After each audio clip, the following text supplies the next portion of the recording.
Materializing out of the vortex this afternoon, and with steely determination to make this one count, whatever time zone or time stream you're in. It's time for Type 40 Live this week with me, Dan Hadley, Birmingham's King of the Geeks. As always, welcome back to Type 40 Live.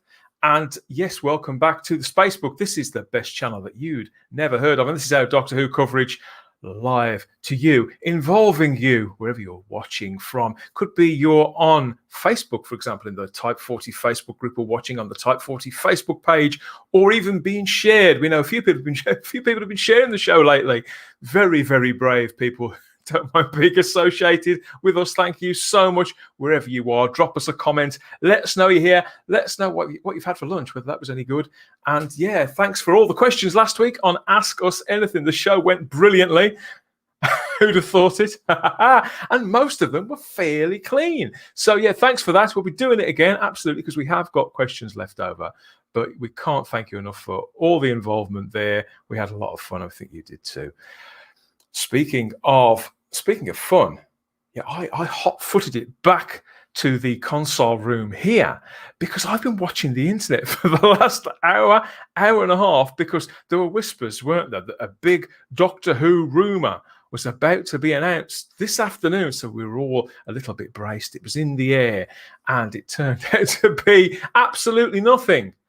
Well, sort of nothing. It was BBC related more than Doctor Who related. We'll pop that on in a moment and see what you think, whether you've heard about all of that. What do you think? Yeah, welcome to Type 40 Live. This is the live portion of Type 40, which is a full podcast that we put out at the Spacebook through the Fandom Podcast Network. We've got a new episode of that dropping soon. There'll be more on that a little later on. Let's have a look in the chat. Let's see. Oh, wow. Hello, everybody. Lots of them saying hello to me and to one another. It's what I like to see. Good morning, good afternoon, everybody. Hello, Vanessa. Hello, starry-eyed girl. Welcome, Space Bookers. Welcome, everybody. The Book Nerd Diaries. That sounds like one of those TV shows that's on in the small hours. Yeah, you know the ones I mean? In soft focus, usually shot in 4:3, aren't they? Yeah, you know the kind of show I mean. Do they still make them? They probably still show them. Good afternoon, Lord Thoth. Hello, how are you? And I was Sadako. Yes, good to see you all. Make yourselves comfortable. We've got some people to bring in, as always. First of all, it's we've kept him waiting all week. He had a present drop onto his mat last week, and I forgot all about it. He's going to unbox it today, a little bit later on, but I'm going to bring him in now. It's the Mega Geek Ian David Diaz. Hello. Hello. Are you talking about this, are you? Like, I am, yes. 7 days go so quickly, doesn't it? Where's it all gone? Cover the logo, because the logo. Yeah. Pretty things, pretty shiny things, steelbooks and whatnot. But have you heard the news? After all that excitement, were you aware there was some Doctor Who excitement in the air? No, not until you told me. But it didn't, as you said, it's nothing. It turns out to be nothing, isn't it? I mean, I was hoping that they would say Jodie's going to quit or something like that. It'd be official, but well, let's put it this way: it's got to come sooner or later, hasn't it? And yes, the party poppers are available. We still have a link. Buy in bulk to save on postage. It's going to be a few weeks away at best, hasn't it? No, it turns out that this was the news. Believe it or not, Ian. What was that? Where are we? There, it's that BBC 3 is set to return as a broadcast channel. After all that, I wonder if Doctor Who's going to end up on there. Who knows? We heard about this last year, didn't we? Because of course, BBC 3 they removed it and they sort of turned it into a strand of programming that they run through the iPlayer, and they show it on BBC 1 and 2. In Great Britain. I think usually after midnight, they just sort of cherry pick a few shows. It became a kind of brand within another brand, really. But it says here, BBC 3 set to return in 2022, 6 years after the channel was dropped, in the expectation that younger audiences would increasingly watch online. But the brand has continued to exist on iPlayer, but the move online has led to lower engagement with the BBC by the target audience. It's because the target audience aren't interested in the BBC at all. And it's Netflix as well. Netflix has killed everyone. I think it possible. I think it could be. I wonder what Simon Horton thinks. Let's see what's. And he's not blue. Damn it! No, still not blue. No. Just blue shirt this week. Just a blue shirt. Still not blue. You surprised to see BBC Three back, Simon? I'm absolutely stunned. Literally, I knew nothing about this until you've just put it up there. I'm stunned. I'm quite. I have to be honest. I'm kind of horrified as well, simply because I've occasionally dipped into what's on BBC Three, and it's utter. I won't use the word. Drivel. Is that what you're trying to say? And so, if we think the BBC is on a downer, bringing back BBC Three is not the thing to bring it back up. They've even because of COVID and because I guess they hadn't got enough programs, they've even started using some of the BBC Three desperate stuff and chucking it in the kind of the graveyard slot at about 12 o'clock at night. It's awful. What are they doing bringing it back? Is this really going to win people back to the BBC? It's not going to work for me. The method in the madness here seems to be, it's all down to Ofcom, you see. It's subject to approval by Ofcom, who has ordered BBC bosses, that means you, Tim Davey, to increase viewing by younger people however they can. So if they weren't engaging with the iPlayer platform, then I suppose this is the only thing they can realistically try. But it says it will return in January and broadcast from 7 p.m. until 4 a.m. each day, exactly the same as the hours when it closed. When they say young people, what age are they talking about, Dan? Do you know? Younger than us, but probably about the same age as our mate JT, come to think of it. Let's ask him as our resident... He's very young, JT. As our resident youth-orientated person. Oh, hello. Hello, Spacebook. Sorry, I was just playing with my clanger. Oh, dear. Yes, not enough of that. You're glow blind. Oh, okay. It's live. So, yes. Hello, Spacebookers. It's as if they read your mind, mate. They're bringing back BBC Three. Well, hurrah. I'm so excited. I mean, what more can you have with extreme left-wing policy? I don't know. Is it their answer to Channel 4's sort of... no, it's worse than that. Have you seen the rubbish? Simon's right. The rubbish they put out on there. I mean, it's horrifying what they're trying to infect young people with. But it is not good news for Doctor Who. Because, of course, what they'll do now is justify the whole of the Chris Chibnall era, saying, well, that was supposed to be for young, brand new people. And they'll keep going. And get over here. There's a quote here from Charlotte Moore, the Chief Content Officer at the BBC. Now, hello, Charlotte. Charlotte doesn't like Doctor Who very much, but she says the BBC needs to back success and make sure... Back success? Yes. That means them start getting some success. But they've had loads, Simon, haven't they? They've had loads over the last 2 years. They've had huge success. And make sure its programmes reach as many young people as possible wherever they live in the UK. So regardless of the debates about the past, we want to give BBC Three its own broadcast channel again. It's exciting and groundbreaking. Well, it's groundbreaking. It's groundbreaking. When did they launch it? They launched BBC Three in about 2003. So it's reset. It's reset. Now, what interests me is 2016, of course, when they removed it as an ongoing channel, was when things arguably started to go wrong for the BBC editorially and as regards virtually all their programs sort of losing their grip on the public. I think that although Doctor Who was broadcast one more full season with Peter Capaldi after that, it was starting to show in there, wasn't it, the editorial shift. And the rest of the programs, my dissatisfaction with the BBC, with BBC programming on 1 and 2 and 3 and 4 did start around that time. So could this signify a walk back of the last 6 years of abysmal content and stupid decisions? No. The problem with the BBC is every time they make a show, right, it always seems very much highbrow. They can't make shows like the Americans. BBC, they can't make shows like the Americans. It's very highbrow stuff that they make. And if you know about highbrow, it means it has this tone of we're better than everybody else, as far as I'm concerned. And I think that's the mistake they keep making. They're not making stuff for a wider audience. They keep... because it's the same people every time making the same stuff. So I think it's an even bigger problem than that, in that I genuinely don't think they know who they're making television for. Because I mean, and this new announcement about BBC Three proves it actually, because they know the penny has finally dropped that actually the people they need to get on board are the young people, because it's those people who are not going to be buying their TV license. Yes. We know that young people don't buy TV license. It's our age group and above that buys a TV license. So basically, they've got to get the young people on board. Otherwise, they ain't got a channel. They haven't. It's all going to fall apart. You can't win with this. You can't win with No, it. you can't. You know, there are more. We know for a fact there are more. The younger generations live on YouTube. They don't do the BBC. The BBC, it's just gone. They've got it. Do you know what the easiest thing would have been for them to do? Is to bring back, to hit the Ofcom criteria, was to bring back the good content of the children's programs every afternoon, like we had, and they'd say, "There you go, we've done that." Then, Yes. because that all those good things like Blue Peter and all those wonderful dramas that we used to have were lost when they took them to their own channel. Well, and also let's not forget, JT, that a lot of adults used to watch those programs. They were popular with the adults as well before the news. Captain Pugwash, Magic Roundabout. I'm a very good Hector. The Clangers. It says here that BBC Three's target audience are 13s and over between 7 and the watershed. Yeah, I think that's highly ambitious, particularly after 6 years away. I do see that admitting that was a mistake. That's a rare thing for the BBC. Admitting that removing they haven't admitted it was a mistake. I don't suppose they have they?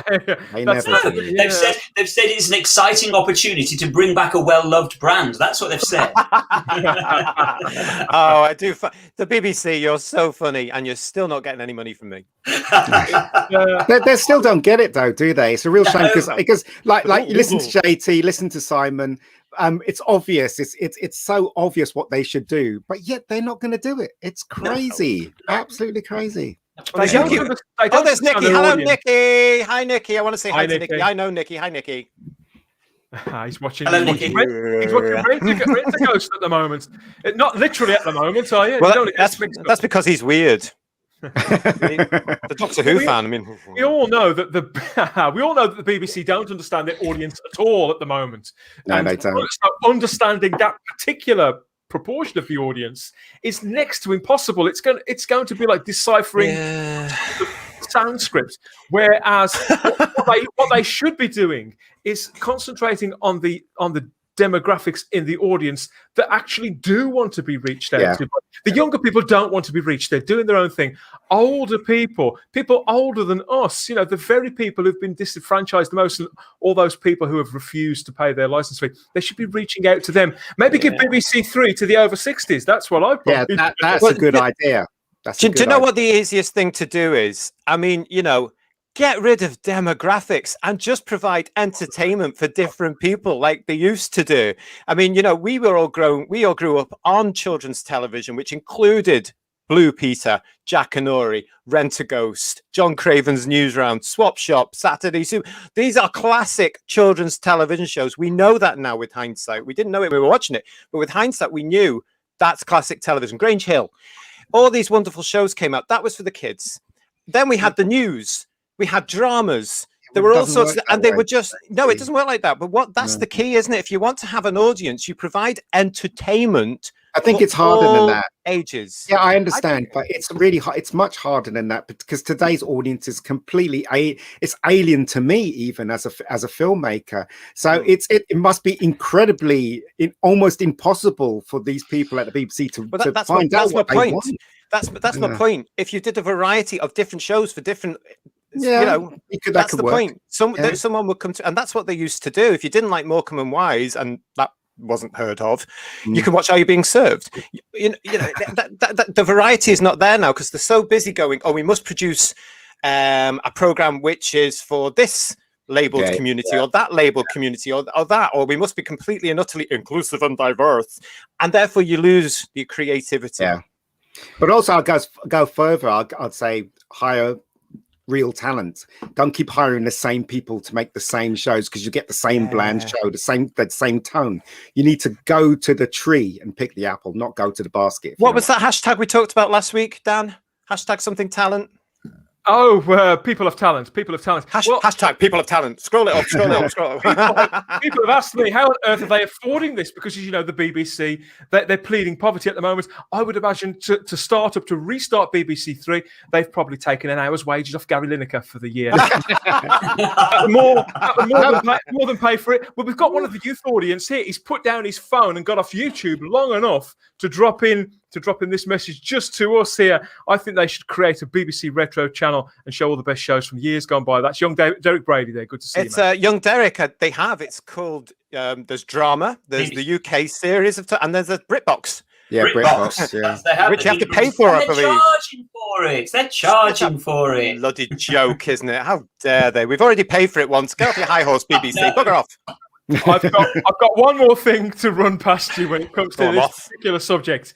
Now, this, of course, BBC Three is back. BBC Three was the birthplace of one thing in particular, wasn't it? Yes. I don't know if you remember. Yes. Can you have an idea what I'm talking about? So, yeah, it was of this. Could it be that this is about to come back? Could we see? Oh, please. Because when we did our review of the latest episode of Doctor Who, Revolution of the Daleks, Kyle Wagner, who was one of the guest voices that week from the Fandom Podcast Network, he was quite excited about the fact that Captain Jack was back in Doctor Who. And there's a line. Is he on tablets? Kyle, are you on tablets, darling?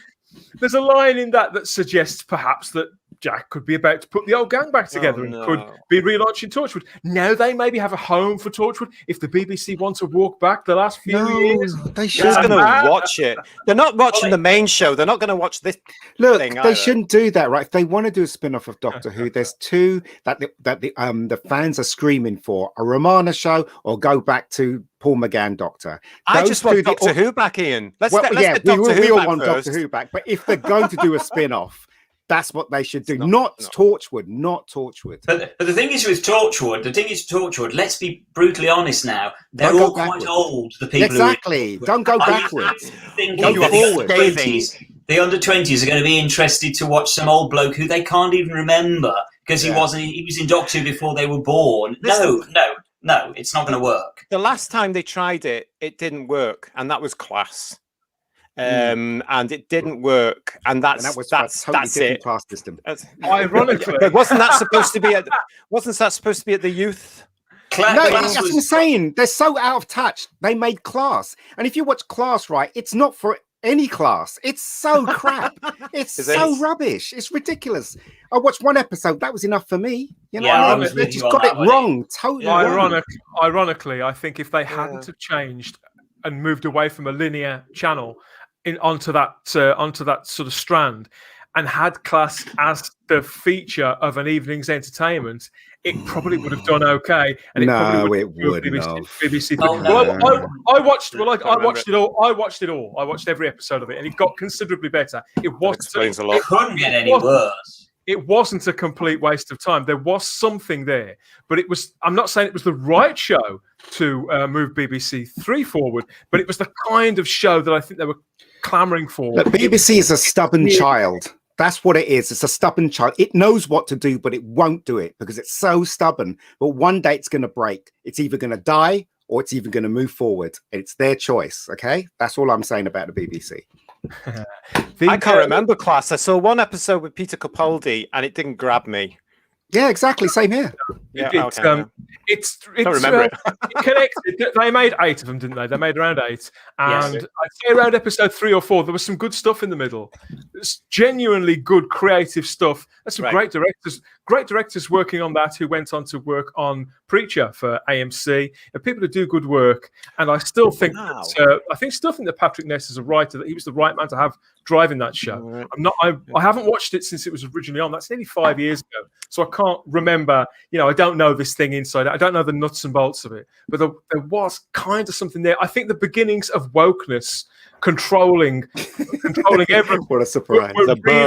Were showing themselves there, and that was kind of hindering it because there was a couple of really awkward relationships that were in there, and you could tell that they couldn't. They were there because they wanted to include characters from that demographic rather than they actually had a story to tell. I see what you mean, like a gay character or something. Yeah. It was one alien guy, so it was a gay relationship.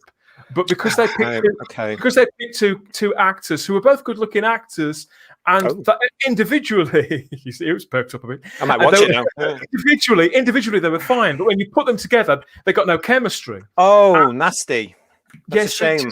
And gay or straight, that never works. That never works. No, that's why if you can cast Superman as great as you like, but if you don't cast Lois properly, you've got no balance. You've No, got you're no right. I don't know show. what they're doing. The people in BBC, whoever they hire, they always hire the wrong persons because the person at the top doesn't know what they're doing. Right? That's it. That's the main problem at the BBC. The people at the top and in charge of every department, apart from the people that do wildlife and stuff like that, they don't know what they're doing. True. Yeah. I'll tell you something, Space Bookers, and I'm going to get this in now before I forget. If you are looking for a really good British show to watch right now, go and watch A Discovery of Witches on Sky, which is brilliant, and then have a look at the credits. Now, I'll start you off. This is a production by Bad Wolf Productions, and it's brilliant. It's absolutely brilliant. This is Julie Gardner and Jane Tranter's company. They are executive producers on this. You will find Doctor Who writers. You will find Doctor Who production team. You will find Doctor Who executive producers. A lot of people from Doctor Who in the good old days when it was actually watchable are on this show, A Discovery of Witches. They've got two leads there, one of whom I wanted to be the Dr. Matthew Good. And they work, Dan, to illustrate your point. They blend together and they work off each other. There's some great people that have been in Doctor Who in it. So if you're looking for something to replace Doctor Who right now, or you just want to add to what you're watching, go and look up A Discovery of Witches. It's currently on Sky. Series 2 stops this week. But there you go. You can get it all there. I haven't seen this show yet, but it does look really good. I just want to say hello to the, and I don't do this very often, plug other podcasts, but hello, Who Can Convince You podcast. This is a great little show. Hello. They've only put out a few episodes. Two guys trying to convince themselves whether classic or new Who is best. So I think they do 2 stories per episode. Well, lots of fun. Place here. lots of chemistry. Yes, a best of luck with that, guys. I'm listening. It's a great show. Great classic, start. Mate, classic. Always classic. Good to have you. Good to have you here. Chris Chris Pergio. Oh no, they're comparing. Yes, it's actually it's got quite nice out there. It's we've got a blue sky. Nice it's almost warm. It's quite nice out there now. Nice when Doctor Who was good. Oh, I missed the 70s. Oh, don't we all miss the 70s? And the 80s. Talking about going retro, I think you're going to really like this, but it's, as usual, I think I know what you're going to say. At the end of this week, we have a new issue of Doctor Who magazine release. And this is the front cover. Isn't this a beauty? Yeah. All right. Apart from the logo. That's all right. We can't have that disclaimer every time we put it on screen. that retro Dalek, Dan, isn't that from the collection that we talked about on Friday? It certainly is. There we have. That was a plug. That was a plug, Dan. That was a plug. Yes. Yeah, well, we will talk about that in a moment. Yes, this is the new issue of Doctor Who magazine, and their feature article seems to be an interview with renowned. It says in the blurb, renowned Doctor Who illustrators. Now, I know one of them he's a really nice guy. It's Colin Howard, who worked on a lot of stuff. Doctor Who calendars, Doctor Who books. This guy, I'm sure he won't mind me saying, he's been around quite a while. So I don't know who else is it. Sorry, Colin, but yeah, by your own admission. Yes, so whilst Colin is in there, who knows who else is? But I just thought this cover is the perfect blending, as fantastic. You rightly said. And the Dalek at the front is directly copied from, I think it's the Dalek World book, right. Which is the one with the orange cover from the 60s, literally down to the eye stalkers in the correct position as well. And they've got the little roll of sellotape down the front between the two appendages at the front. It's great. It's a really good piece of artwork. I fear that the interior will not be quite so exciting. I'm looking at things like dinosaurs on a spaceship on there, and my heart is sinking. I've forgotten about that episode. But we'd all forgotten about that episode. You may keep the faith burning, because we also have in this issue of Doctor Who magazine, John Lloyd discusses. Now that's the comedy writer, isn't it? Comedy writer and producer John Lloyd. With Douglas Adams a lot. Yeah, in this issue, he discusses his never realised 1979 Doctor Who serial, The Doomsday contract. So he talks about that in there. That could be good. Okay. There's also new CGI images recreating sets from the moon base. Yeah, I'm not quite certain about that. What is the point of that? I'm not No knocking idea. yet. No idea. Well, I know. I know what will sell you. This will get you, Simon. This will definitely get you renewing that subscription. A full interview with the guy who plays Jack Robertson, Chris Noth in the Chris Chibnall, Jodie Whittaker era. Oh, I think I will. Who you're talking about? Yeah, I think I'll burn it rather than buy it. Sold to the man whose hair is still not blue. Yes, you've got him. Yes, we have. Yes, so I think that, as usual, of course, Doctor Who is off the TV, and they're leaning heavily into the classic artwork, basically, aren't they? You know, it's. We don't see Miss Whittaker anywhere near the front cover when they can avoid it, really. So fair play. I'm not going to knock them for that. That's out this Thursday, March the 4th. Well, good luck to them. Be still my beating heart. Over to another bit of merch. Get this. I don't know if any of you have got some birthdays coming up, or for a loved one maybe. And we've got actually. I've got a birthday. There's a new range, and I tell you what, So you're have going to you, love. Dan. I know. So have you. No, forgive keep down about that. You're gonna love this. Check it out. Greetings. It has been prepared. That's brilliant. Absolutely brilliant. I think that is the season 18 scarf, isn't it, Simon? I'd get that. Yeah, ish. Enough.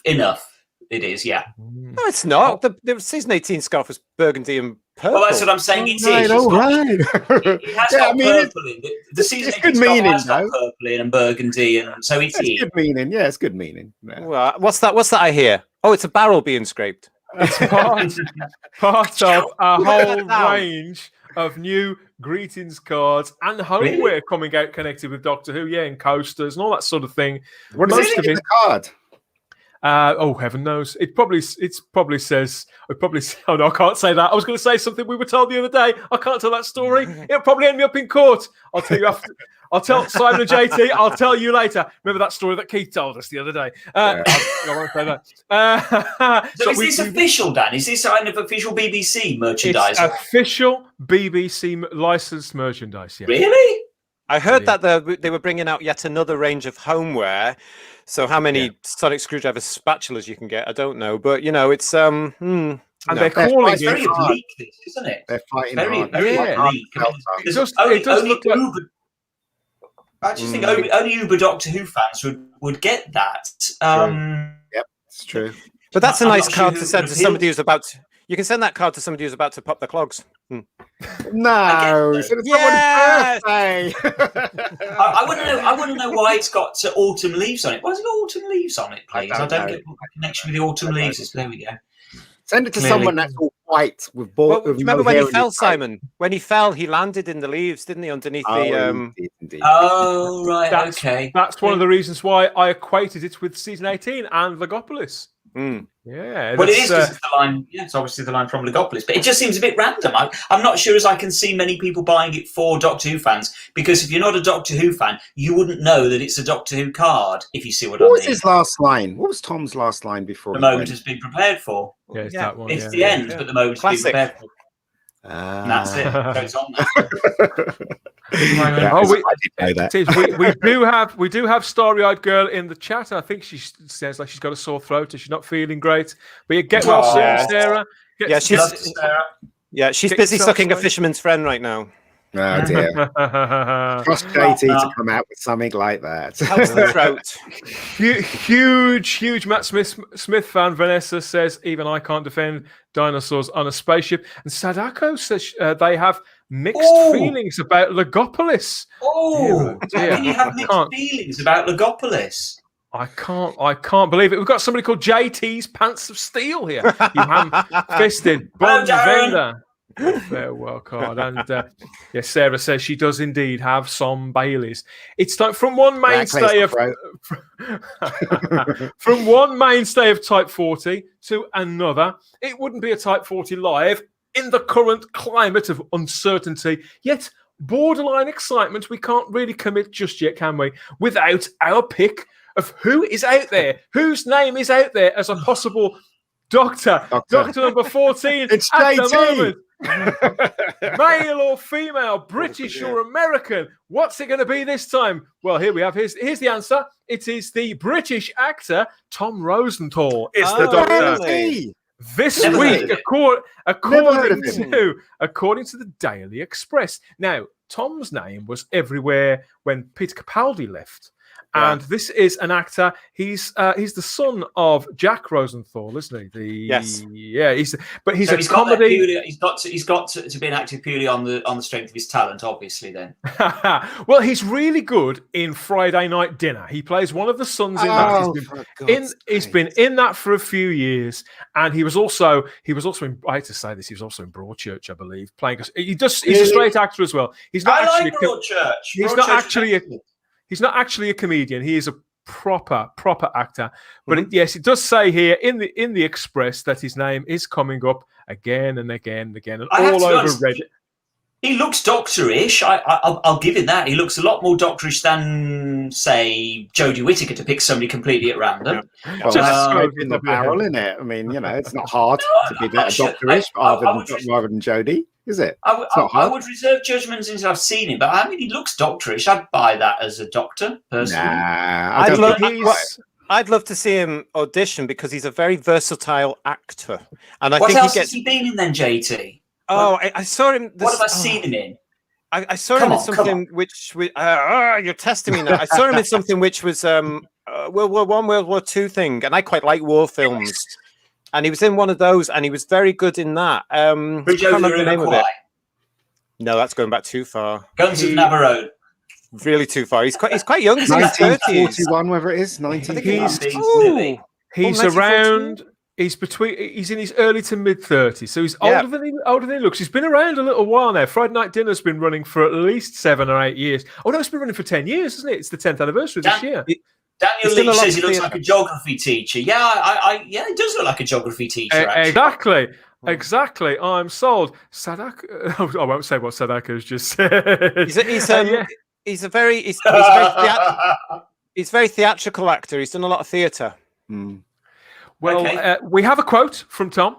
He said he said no, didn't he? He said you've got to be kidding. For those asking if I'm the next Doctor Who, unfortunately, I have to keep that answer under wraps for my friends' Betfair accounts. Yes, exactly. Good for him. That means no. We have probably Chris Marshall, the next Friday Doctor. Night Dinner. He was Dunkirk here, according to Derek Brady. Dunkirk, was he? Okay. It could be that one. Mr. Hyde said he has a kind of Patrick Troughton quality to him. Actually, you know what? Yeah, maybe he does. Actually, maybe he does.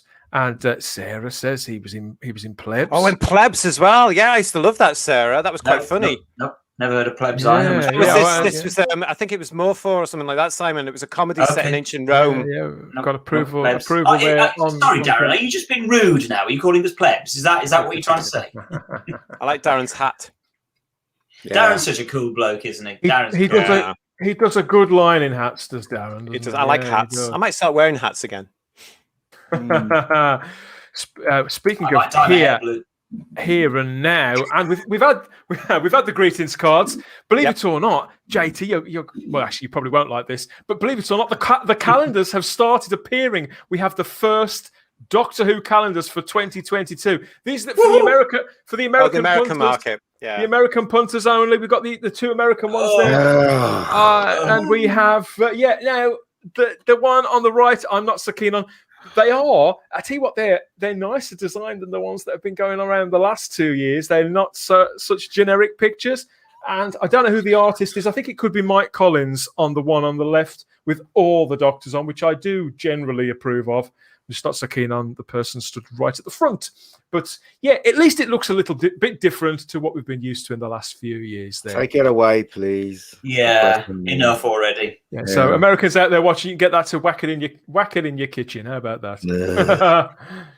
Well, yeah. Oh, well, there's pretty pictures if you know where to look. Sorry, well. Don't worry, Dan. You didn't miss anything. No. Well, we do have some nicer sights here. And of course, the sun has started to come out. And Hey. also, Blu Rays are starting to come out very, very soon on March the 8th, isn't it, Simon? Which means that people who've pre-ordered may get them for this weekend. I think these guys may have pre-ordered them. What do you think? They look very happy, anticipating it. That's Chris Chapman, former Type 40 guest, of course. Chris Chapman, they're on location with Katie Manning and John Levine, filming special features for the Season 8 Blu-ray box set. Finally, about to be with us in the next few days. It should be arriving at various homes. It's an exciting time, isn't it, Simon? Oh boy, I'm really looking forward to this coming out. Season 8 is just a great series. There's some cracking stories in there. Favourite story in there for me personally is The Mind of Evil. I just love The Mind of Evil. But they're all good stories. It's interesting, this reminds me, I went to, for the very, very first time, I went to Aldbourne only, I was going to say last year. It wasn't last year. Last year doesn't exist really, does it? I mean, the year before. The last proper year in 2019. It was the very first time in Aldbourne. It was a day just like it is there. I had a wonderful time there. But I have to say, the people in what's the name of the it's the Blue Boar now, isn't it? Is it the Blue Boar, the pub that was the Cloven Hove? Gosh, they were rude in there. I'm sorry, but I was just really shocked. Well, I go in and I'm all chuffed and excited about Doctor Who and all the rest of it, and I'm buying my pint and I'm sort of saying, I'm here because I saw Doctor Who back when I was a kid. Look at that fantastic photo! Was that when John Pertwee was? Yeah. Really? Two fans, you've got a Cloven Hoof sign framed on your wall. It's wonderful. Where did you get that from? Don't know. Anyway, thanks, goodbye. They were so rude. They were so rude in there. Oh, what a shame. Well, they just don't like you, mate, because you didn't have blue hair. If you had blue hair, then they would have liked you if you had blue hair. That's what do you think I'm saying. Do you think they've become a begrudged tourist attraction there? I don't know what it is. You would honestly think that they would be thriving on the fact they've got people going there who wouldn't normally have gone purely because of the Doctor Who connection. But they apparently didn't really get that excited about it. So what can you say? Sure, it wasn't Maybe the it was people just a bad in the American Wealth in London pub. Sure, it wasn't that. That was what it was like. Ian, that was exactly what it was like. Okay. It was. Gary Akers is in the chat. He said, "Mind of Evil is a fantastic story, best one of the season, according to him, by the writer of of Inferno." Yeah, this is the whole pack, isn't it? I'm gunning for that one. Gunning for that Blu-ray right there. And he doesn't often say that, do you? You haven't bought any of the previous ones, have you? No, I haven't, but I'm definitely going to buy this one. You haven't bought any of the previous ones? No. I've got them on DVD. I should really update them to Blu-rays, but you should. But I love John Pertwee, and I'm going to definitely get that one. I don't care how much it costs. I'm going to get it. Have you not pre-ordered it already, Ian? No. I've been so busy, pal. I've been working for a living. Oh, you're going to pay it's crazy. Last I saw it was going for about 500 quid. I don't care. I'm getting it. Let me just say, after the show, go straight to Amazon.co.uk and have a look, because I heard yesterday that they had copies in. But that was yesterday. Really? Yeah, that was yesterday. Yeah. Well, I think a lot of people have had problems because of what's happened with the changes to exporting. And maybe a lot of things from Amazon.co.uk haven't been able to leave the country for one reason or another, so therefore they put them back on. But yesterday I saw on one of the fan base spaces they're there. It's not on Amazon, I'm afraid. No, is it gone? Not now. Well, I brought this one gets round on eBay. I bought this on eBay, and it was slightly cheaper. So. Did you get that cheaper than because I think that's going for quite a lot now again on eBay? Yeah, it's cheap. No, it's cheap. It was cheaper than on Amazon. Brilliant. So it was. I can't remember how much it cost, but it was much cheaper than Amazon. Yeah. So that's why I brought it on eBay. So nice one. There you go. Yeah. Well done, because it has sold out. We've also got, since we last talked about it, Simon, well, we're going to go quite deep into the Season 8 box set on the next edition of Type 40 with our very special guest. I think we can tell people who the guest is going to be now. We've got Richard Molesworth back on the show on the next episode of Type 40. That'll be episode 77. And, of course, Richard is closely involved. He's one of the dedicated team who puts these Blu-ray sets together. So he sort of opens the door a little bit just for us about how this set has come to being during the pandemic, some of the logistics surrounding it, the general way in which these releases get from the spark of the idea of the features onto our shelves. It's fascinating conversation, even if we say so ourselves, isn't it, Simon? Well, yes, I think Richard is probably more fascinating than we are, in all honesty. Although the one thing that I still want to know the answer on is, and we didn't quite manage to draw him on this one, I'm still intrigued as to why there's two different versions of Colony in Space in there, kind of an old version that was previously remastered, and now the new version that is newly remastered. I'm still not entirely convinced that it needs two versions of Colony in Space of all things, which is by far the weakest story, I think, in the whole set. It's a bit of a dud, Colony in Space, for me personally. What a great picture. What a great picture. It is. The very last thing they release are confirmation of the PDF content.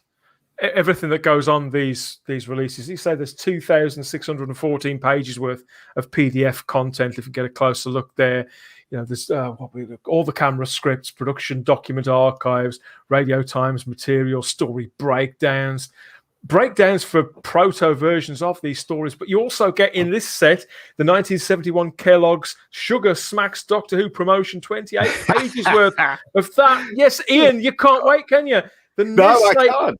The Nestle promotion, Doctor Who fights Master Plan Q. You get 43 pages worth of that, and the whole of the Doctor Who 1971 annual.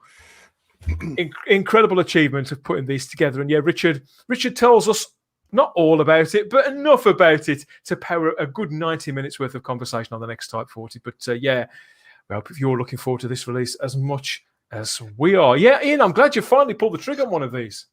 Right. Yeah. Well, I listen, seriously, I don't care how much it costs. I'm getting it. I'm definitely getting it. I've been watching them on DVD. So because like they've upscaled it, haven't they? They've used that AI thing. And if it looks great. This is why, Ian, if you can manage to track down the other Blu-ray box sets, they're well worth it. The quality on them is just phenomenal. It's as good as I think you're ever going to see it. That's for sure. Okay. So I don't think you'll be disappointed. That's all I will say. Well, as I said, I've been really busy with work. Unfortunately for me, everybody's lost their jobs because of the pandemic and stuff like that. But for me, I've been working almost every day last year and working almost every day beginning of this year, which is crazy when I think about it. But yeah, so I'm fortunate, as I said. But what it does is it takes time away from Doctor Who and stuff that I love. But I can find time buying that one. At least you've been earning the money in the last year so that you can afford to go buy one. Exactly. I don't care how much it costs. All right, I want £1,000 for this. Fine, done. Just give me it. Do you want to see another Pertwee era goodie, another 1971 goodie? Sure. Yeah. Check this out. This is brand new from Harrops, who put out the little miniature figures there. There's an Axon monster. That's the latest of their larger limited edition. They're limited to 200. These things. They're all hand painted. So this is the latest one. This is obviously a Axon monster, and designed, sculpted, and made in Shropshire by Robert Harrop Designs. Hand sculpted by a guy called Mike Rogers. And they're individually hand numbered. And there's a unique number on the base. It comes with a presentation box and certificate of authenticity. That's a nice thing to have next to your box set there. I can't remember how much these retail at. They're usually about 30, 40 quid, aren't they? I've never even heard of these before. These are entirely new to me, Harrops. You should see. Be new to JT as well. You should see the one they did of the Tractator, the Gravis from the Frontios. Absolutely beautiful. The hand painted stuff. Yeah, it's good. So how can we get hold of these? Are there any of them still available, or do they just sort of sell out? Well, they only went on sale yesterday, so the promotion started yesterday. So you should still be able to get them if you want them. You can get them through their website. I want to go look for these now. Does it say on that? Does it say on the thing there? There's a website you can go through and get them if you want them. Yeah, I'll drop you the link later on. In fact, I'll put the link in the description for anybody who could be in the market for one of these. But there's a whole range of them. And I mean, some of them, I'll be honest, some of them, like a lot of hand-painted stuff, some of it looks better than others. But I think with the monsters, JT, they look a bit more sort of painstaking, don't they? And they They haven't got the worry of a likeness, and they laser scan different things, don't they? They sculpt. They do them by computer, and they scan what they can. Yeah, they do. They're not my thing. I don't like them. I mean, I bought the fine art castings in the 80s. That'll do me. I remember those. But that was. So these aren't for me. But as usual, they're hit and miss. But again, it's another thing about, it's like that thing you get with the magazine, which I don't buy. And there's little modules you get with the magazine. How many of those have people now got? Which started a few years back. And it just goes older and older and older and older. Do you know? Nikki's saying the older ones are now sold out. So Hot Toys should get into the Doctor Who thing. They should do one with every Hot Toys. They should do one with every Doctor, shouldn't they? Well, the license for toys is with character. Yeah, I know, but the thing is, that Hot Toys does Iron Man, and they do the Marvel people. So I'm pretty sure they can make a deal to do the Doctors, like John Pertwee. Big Chief has that license. Yeah, and they're of comparative size, and they've got hand stitched clothing on and things like that. And they put out a John Pertwee quite recently and a Roger Delgado's Master with the likeness of that was astonishing. Yes. How big are they? How big? I can't remember. I know. I saw recently that they put some photos out recently of the canine figure that's supposed to be coming out soon, and it looks utterly stunning. The canine. Yeah. It's a very small one because it's in scale with their other stuff. So canine is not that big. And then the other ones are about that big. I know it's expensive. The canine was a couple of £100 or something like that, but it looks. I remember seeing them at a trade gig that we were at, and they'll get that off. But we were absolutely. They look good when they're all together, but they are quite big. This is their latest one. This was announced last week, Captain Jack, and yes, it's 1/6 scale. 239. It looks like Captain Scarlet. Doesn't it? I said that. Yeah. It looks like Captain Scarlet. Wow. Yeah. Well, have they got one? Have they got a picture of Pertwee or even Tom Baker? I could probably find it. I'll find it out for you later on and send it to you. But we certainly talked about the Pertwee one, haven't we, Simon? Yeah. I'm just looking. Funny enough, while we're chatting, I found Robert Harrop here online. The Axon is already sold out. Wow, that was quick. Yeah, it's already gone. There's SV7 still available, rather taken by SV7. Cool. About the only one that's available. Everything else is sold out. But it's cool, but it's not. He doesn't really look like him. Let's face it. He looks like Captain Scarlet. Yeah, I'm not that impressed with this. Most of them are. I mean, you can see the David Tennant there. A lot of them are a lot nicer. Or better likenesses, I should say. Again, they're all hit or miss, really. It depends what you're looking for from them. I mean, that one is like a caricature. My personal feeling on all this kind of stuff is that the non-humanoids always work much better than the humanoids. A figure of a Dalek, of a canine, of a Cyberman. Yeah, I get that. A figure of a human that with kind of hand-stitched clothing, however good it is, the stitches are all the wrong size, the weave of the clothes are the wrong size. It just doesn't quite work for me in the way that, say, a Dalek is just a cool. Well, they did. I remember Hot Toys did Iron Man, and when you open the mask, the face of Tony Stark looked like Robbie Downey Jr. Do you know what I mean? So it really did look like Robbie Downey Jr. That's what I'm saying. But so I'm a bit disappointed with Captain Jack there. Sarah's right with that. Yes, looks like, he does. Starry-eyed girl Sarah Graham. Starry-eyed girl Sarah Graham here in the chat says that he looks like Stephen Gately, the late Stephen Gately from Boyzone. And yeah, you are right. Kip Ellis says looks like Tom Cruise and costs more. Costs more than my first car. Tom Cruise is Stephen Gately's love child, isn't it? Basically. Great point. Yeah. I think John Barrowman may disagree with this one from Duncan Shaw though. Looks too young for Jack. He does. It does now. That's for sure. Yeah. I've never seen anybody age as much as dear old Captain Jack's aged in recent years. He doesn't look too bad. He doesn't look too bad. He doesn't look bad. I mean, he does seem to have aged quite a lot. Yeah, and it's uncanny how he's morphing into Joan Rivers. Plastic. Talking about pretty things, John. We love you, John. Talking about pretty things. Well, he's got on my tits this week, I tell you. Let's get this up, yes, because Let's remove that and get this up instead. Where are we? Yes, because Ian, you've kindly held on to your post for the last week, haven't you? I have been waiting for Ian's unpackaging for a week. I won't be as good as Keith, but hey, what can I say? Do you want me to do it now? Yes, the injunction's over. Yeah. You can reveal. You can reveal all. Yes, so tell the good people exactly what you've ordered, where from, and why. Right. So I ordered it from eBay because I didn't really want to give BBC any more money. So I ordered it because if you order it from Amazon, it goes straight. Doesn't it go straight to the BBC? I don't know. Yeah, it does, doesn't it? No, I don't know. I think usually what happens is a retailer would pay their distributor, and it goes upwards that way. But eventually, the money does trickle through to the source. Yeah. So I got this because I really like this, but I really like the 50th anniversary, and it reminds me because I was there at the screening with all the stars, and Moffat was sitting. Get you? Yeah, six rows away from me. I saw his afro sticking out there and stuff like that.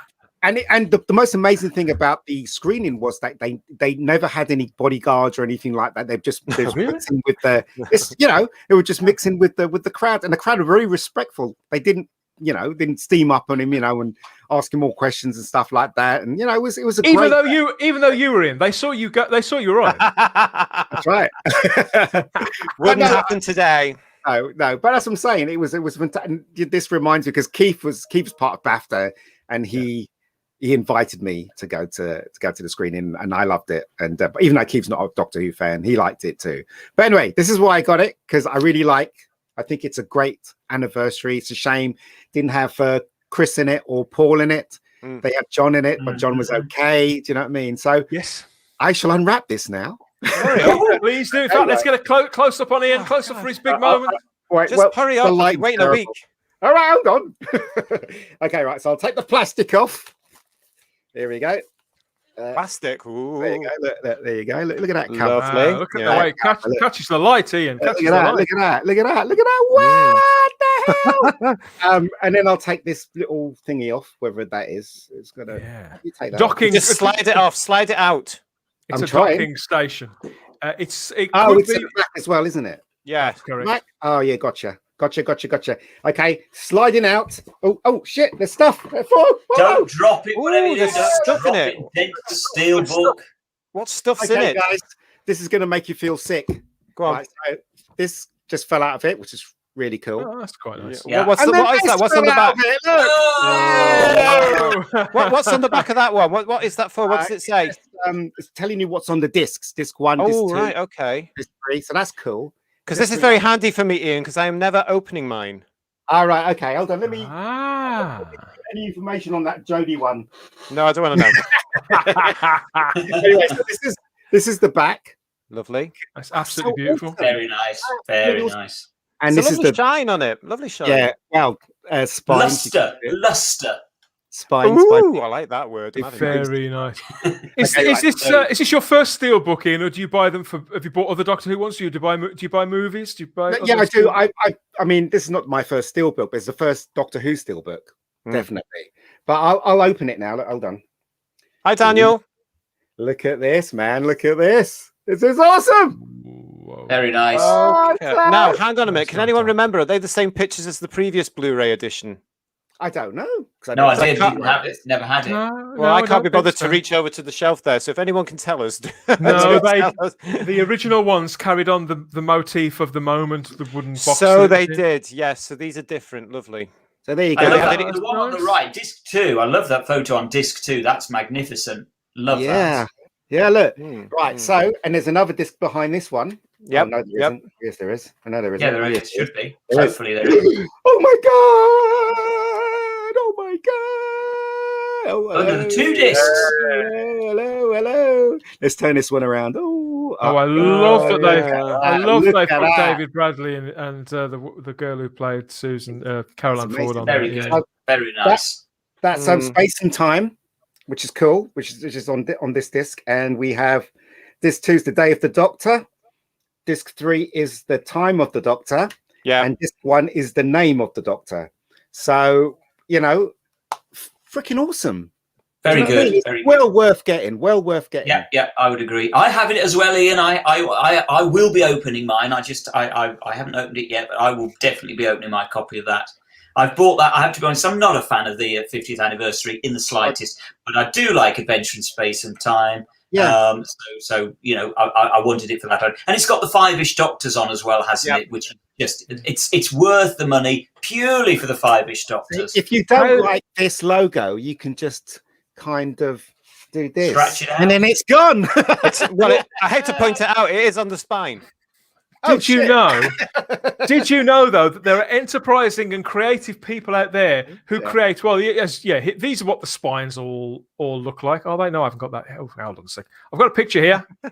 This is what all the spines look like when you put them on everybody. So yeah, that's how they look. But there are people out there, creative people, who have They're awful. Who've developed a range of stickers that can go across the spine, featuring the legacy branding, and you can get them on Etsy, various places like that, in different packs. And they sensitively do it so it matches the actual artwork around the rest of the case. So yeah, you do have some options there, and they're quite cheap as well. A couple of quid at the very most. Covers the postage and whatever else. Yes, there are people out there that do absolutely anything. And yeah, I mean, Simon, how do you feel about the Steelbooks as a prestige thing? You say you don't usually buy the Doctor Who ones, but is this a special? I must be honest. I'm with Ian on this one. In that this is the first Doctor Who Steelbook I have bought, and I must be honest. I didn't buy it because it was a Steelbook. I bought it because it wasn't released on kind of standard edition. So I'm quite happy to have Steelbook. I've got other Steelbooks for films and stuff like that. I know some people are just obsessed by Steelbooks and they've got to have the Steelbook. I'm not like that. Yes, they're very sexy and I like them very much. But it doesn't worry me enormously. If I couldn't have them in a Steelbook, I'm very happy to have them in a traditional one. But they look very, very sexy, all laid out like that. And in many ways, it probably would have been a better idea to do the Doctor Who Blu Rays of the classic stuff in Steelbooks, because if nothing else, it would have been more robust packaging than the quite flimsy cardboard box. Simon, I want to ask you a question, Simon. You know the Blu-rays of the Peter Davison, John Pertwee era. Do they have the new special effects in it? The season 10, which is the one that's already been released, that has got new effects in Planet of the Daleks. Right. And they're terrible. They're absolutely unwatchable. So don't bother. Right, okay. But the new effects that are on season 8, they've redone the effects in Terror of the Autons. And those, as I understand, those are by an old mate of mine, Chris Petts. Hello, Chris, if you're watching. And I have to be honest, having looked at those in the trailer, they look stunning. They look really, really excellent CGI effects. They've done Axos as well. I know Mark Ayres did some effects for it as well. I'm sure I've seen the Axos one somewhere. Yeah. Mark Ayres has done some, I think, for one of the episodes. Mark Ayres has done a 5.1 mix on Autons, I think. I think it's Autons that he's done the mix on. But the CGI as the Sound Planet of the Daleks is right. Okay. I look forward to it then. I mean, because I've just got the ones without the new effects. So the wonderful thing about the Steelbook is that there is a market for Steelbooks, and as you say, there's a lot of people that will buy them. So yes, I haven't gone down that route. It's interesting what you're saying there, Simon, in that if they had done the Blu-rays in the Steelbook, I probably would have gone for them because I think that would have been a nice packaging. I do have Power of the Daleks in a Steelbook and Sharda in a Steelbook, the 50th anniversary one, which I only got because I opened up the original Blu-ray box, and the 4 that were in that, I opened that, so I got the Steelbook of that, and I've got the 2 Peter Cushing films, the Dalek films on Steelbook, which are gorgeous. Again, I haven't opened them. I didn't realise those would come out. Bonus features at the back of this.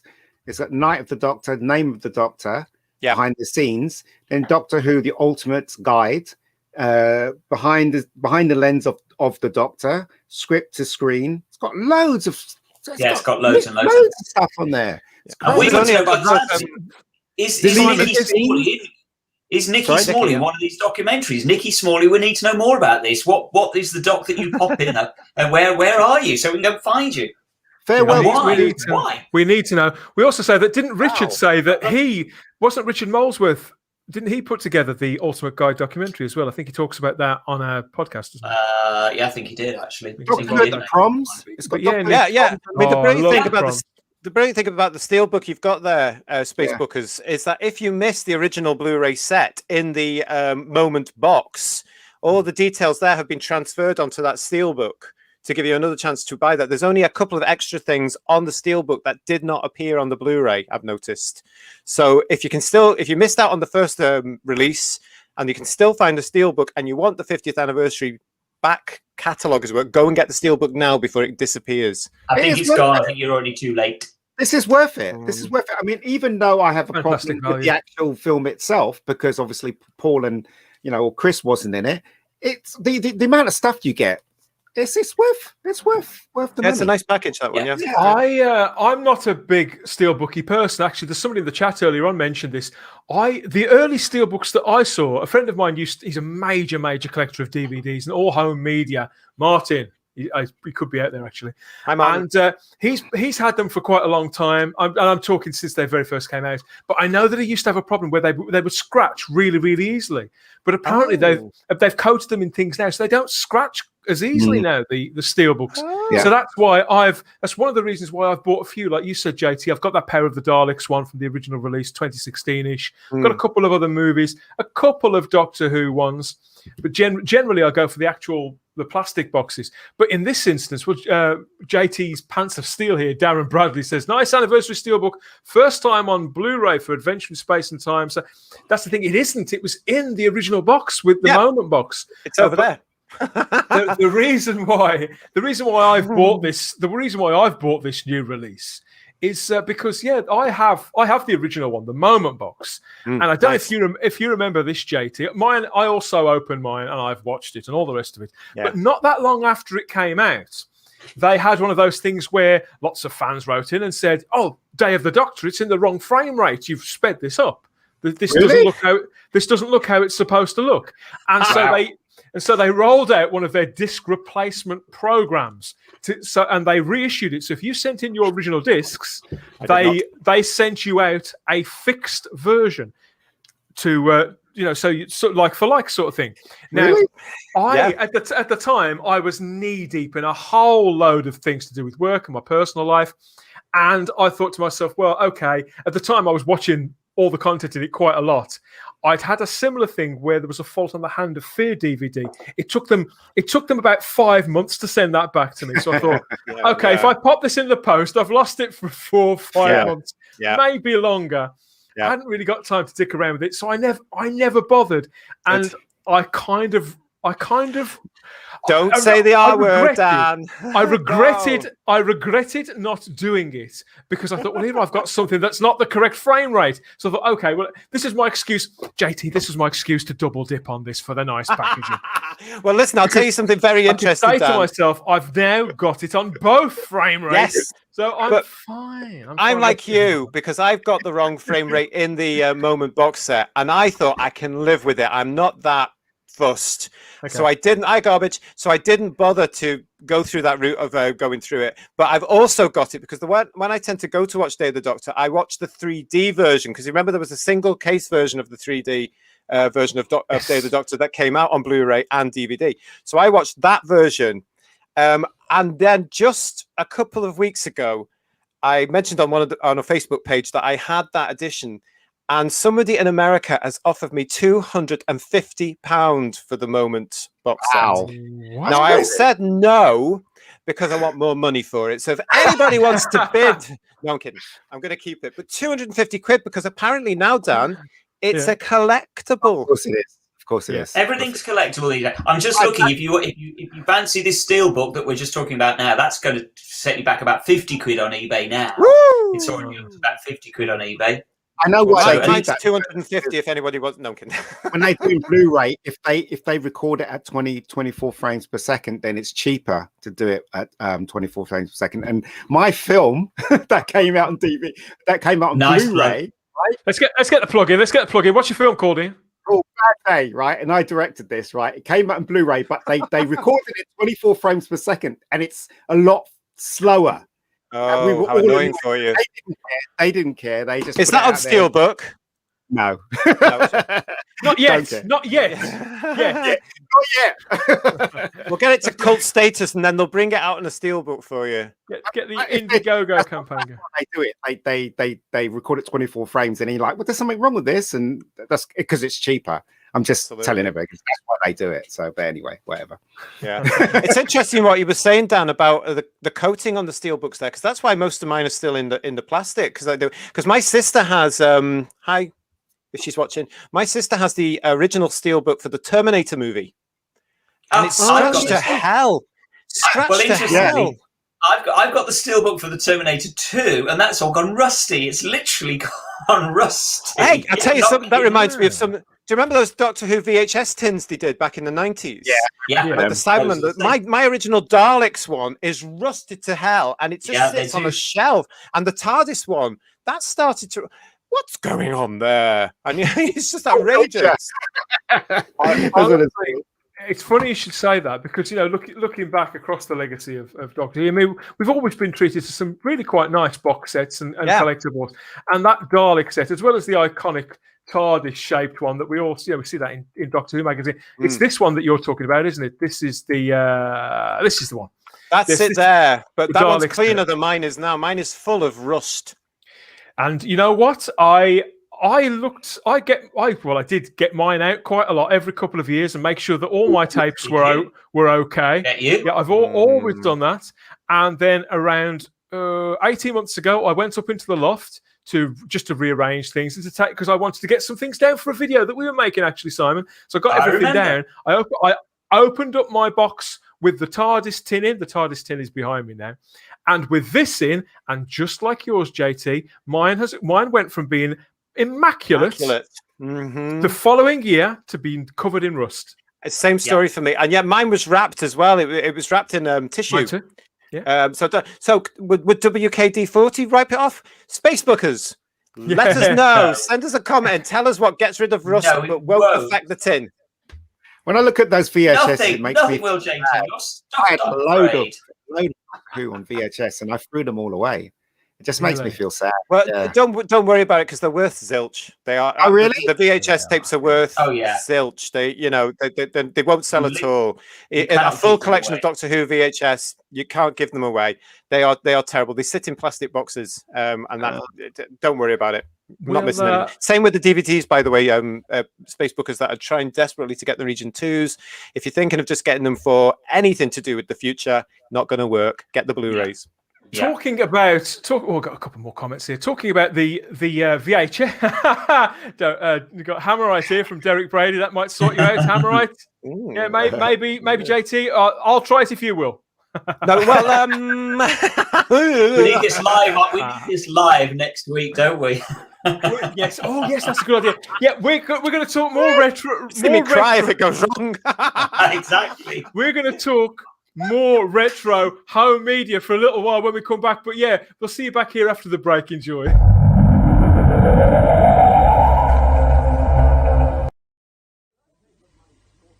When I pay good money for saucepans, I expect them to last. Don't you? Now, Prestige Lifetime is guaranteed to last 10 years. And that means thousands of hours on your cooker, but a lot of time in the washing up. That's why only Prestige Lifetime have thicker stainless steel bodies, solid copper bottoms, and real teak handles. Excuse me. You can put the dinner on. I'll be home in 20 minutes. For looks that last, it's Lifetime. Only from Prestige.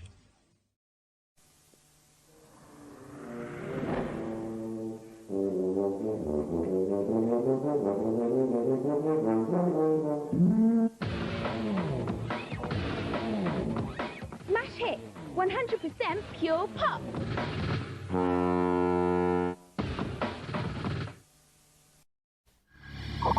Danger. Do not attempt to open this pod. Generations of Time Lords have battled to contain the galaxy's most fearsome forces of evil. Exterminate! Exterminate! But the pod in which they are held is breaking up, and time capsules known as home videos are being released into the Earth's atmosphere. The Daleks will go on! It is your duty as a citizen of this solar system to track down these capsules and neutralize them through your VCR. Many modules are already circulating, and further releases are imminent. You have the power to protect your universe.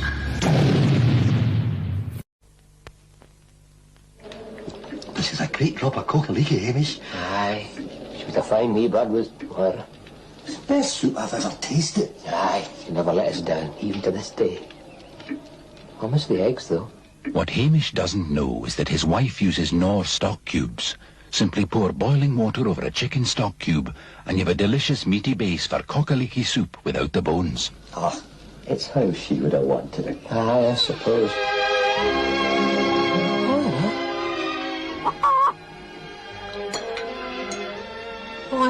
Knorr stock cubes. Good soup and no bones about it.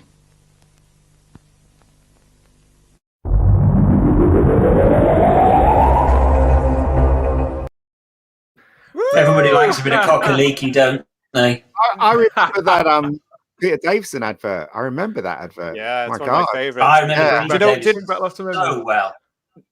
The one that gets me about the Knorr is on this day in history, Spacebook, as Sylvester McCoy was announced in 1987 as the Doctor on this very day. And I remember, I think it was one of the BBC News shows or Nationwide or whatever it was at the time. They showed part of that advert. And I just thought that's not what you want to launch a new Doctor on. That was his wife at the time, wasn't it? Peter Davison's wife at the time. Yeah, that was Sandra it? Dickinson. Yeah, Sandra Dickinson. And I remember that. I mean, that was at, I think it was 1982. So I think it was season 19. So basically Peter's first season. So he was absolutely, you know, there was a reason why they did it then. He was in Doctor Who at this very moment in time. They weren't stupid. They knew what they were doing with it. Yeah. You have to remember that so clearly. When 1982 happened, Peter Davison was everywhere. He was very much the personality of the time. He was on all channels. He was creeping up on all shows. He was everywhere. So that was just another way for him to make a bit of money. No wonder he's Billy Piper. Billy Piper. The other thing with that Peter Davison advert is, as you say, Sandra Dickinson was his wife at the time. She was huge because of Hitchhikers. And they were known in many ways. They were kind of almost the first celebrity couple kind of thing, because everybody knew that they were together. They were known as a celebrity couple. They were just huge at the time. You can't overestimate it. Yes, Cheers, I think we're all waiting for them to both, even though they're not married anymore, they're both married to other people. We think we're both kind of waiting for them to turn up in Staged as well with David Tennant and Georgia Tennant, aren't we? Chris Persh is in the chat. He says, please take a moment to click like and show the panel your support. He's right. Very clever man, that Chris. Very handsome and very intelligent. Yes, and a great taste in YouTube channels. Please like the video. This has been a great show so far, isn't it? Please like the video. Subscribe to the channel. Look, I know that people are watching and not subscribing. What do you want? Do you want us to regenerate live on camera? What more can we do? What more can we give you to earn your subscription? Please subscribe to the channel and like the video and drop us a comment later on too. Yes, please do. VHS. We've got a comment here from 8-Bit Sync Boy. I have no interest. Get this though. I have no interest in Blu-rays. I already have everything on DVD. Or in higher definition on my hard drive. I'm done giving the BBC another penny. You're not alone. You're not alone. I sympathise. Yeah, of course. But all I would say is you are cutting off your nose to spite your face, because the Blu-rays are fantastic. You just do yourself a favour. I know it's the BBC. We all hate the BBC. But really, you'll love them. Don't hate the BBC. I just want the BBC to wake up. I do. The difference is the difference is with these, the way that they're getting people to double dip or triple dip is in making sure that the packaging is bespoke. It's something that's just that little bit more special. And for whatever reason that you may want to. Now, just like our friend there in the chat, I've done I did all the VHS tapes and all the DVDs. I've got some stats here. The saga, you could say, the story of Doctor Who on home media. Have I got this? Yeah, we've got. This is the very first release. It started. The whole reign started in October of 1983. So well, I can still remember that in was it 1984 that came out. I remember going to WH Smith's and seeing that 83. On the shelf, and 83 was it? Late 83. Yeah. And I just remember immediately thinking, hold on, that's not the right Cyberman, that's not the right logo. Just, a typical Doctor Who geek just immediately leapt on the fact that it was all the wrong images. Do you know what got me more about it, Simon? It was the price. 25 quid? I had to save up for bloody weeks to get that. Well, in fact, actually, I think the first one, wasn't that one 40 quid? The first version was 45 pound. It was very expensive. That one was 40 quid. The re-release was 25. Well, then, of course, it was only because a lot of the VHS took off because they weren't doing just Doctor Who Spacebookers. They were doing classics like Dad's Army and I Being Served. But it was because we bought into it that they were eventually able to come down to a budget range of $9.99 from our price and Woolies and all this sort of stuff. And Revenge of the Cybermen again was one of the first to come out on the budget range. Woolies, as always, JT, Doctor Who as a brand and Doctor Who fans, Simon, as a target audience, as punters, we were proof really to see whether this was proof of concept. Really, knowing that if we took the bait, which of course we did, there was a market. Actually, see, it started. The BBC's video label actually did literally start with Doctor Who fans. How it rolled out was at the Longleat 1983, that famous Doctor Who event for the 20th anniversary. I know that you were there, Simon. Yeah, I was. When people were there at the event, they were handing out little surveys, just photocopied surveys, where fans were told that they were going to be putting out one Doctor Who VHS tape and asking them which story they'd like to see on VHS. Now, in 1983... I filled in the form. There you go. In 1983, as I understand it, it was still a bit sketchy amongst the fan base. We still didn't know really what existed and what didn't. So legend has it that the story that got the most votes from the attendees at the Longleat 83 convention was actually The Tomb of the Cybermen, which the BBC hadn't told anybody. They'd only gone and junked it. So yes, those scamps at BBC Enterprises or whatever it was at the time said, okay, this has got Cybermen in. It's got a Doctor that's even more popular than Patrick Troughton. They'll be happy. It's also a 4-parter, and so they released Revenge of the Cybermen. Instead, they don't care about Doctor Who. That's they it. don't care about Doctor Who. That is basically the story. Yeah. That's what happened. I remember filling in that little form and popping it in the box. That's right. Can you guess which story I put on that I wanted to be released on VHS? Robots of Death. Yes, of course. Was it really? Yes, of course it was.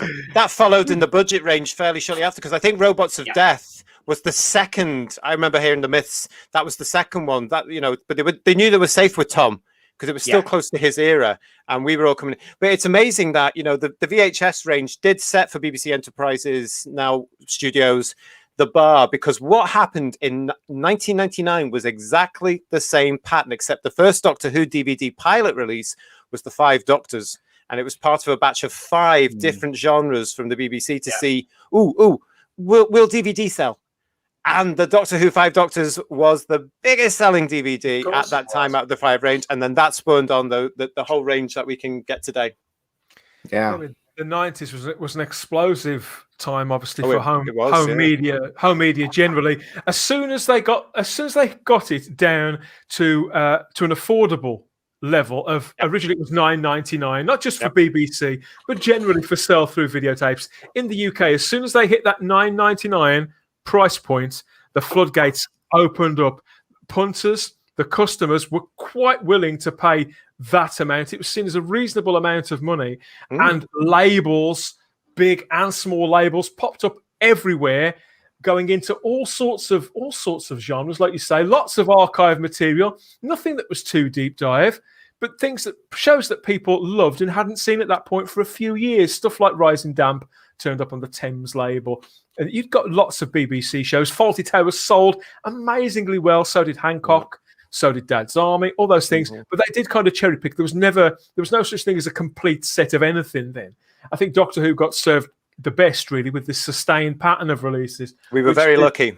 Which did lead to this. I mean, this is the actual one of the inlays from the mid-90s, this was. So we were, it was before the McGann stuff came in. So it still had that sense of of family and of branding with the beautiful artwork there.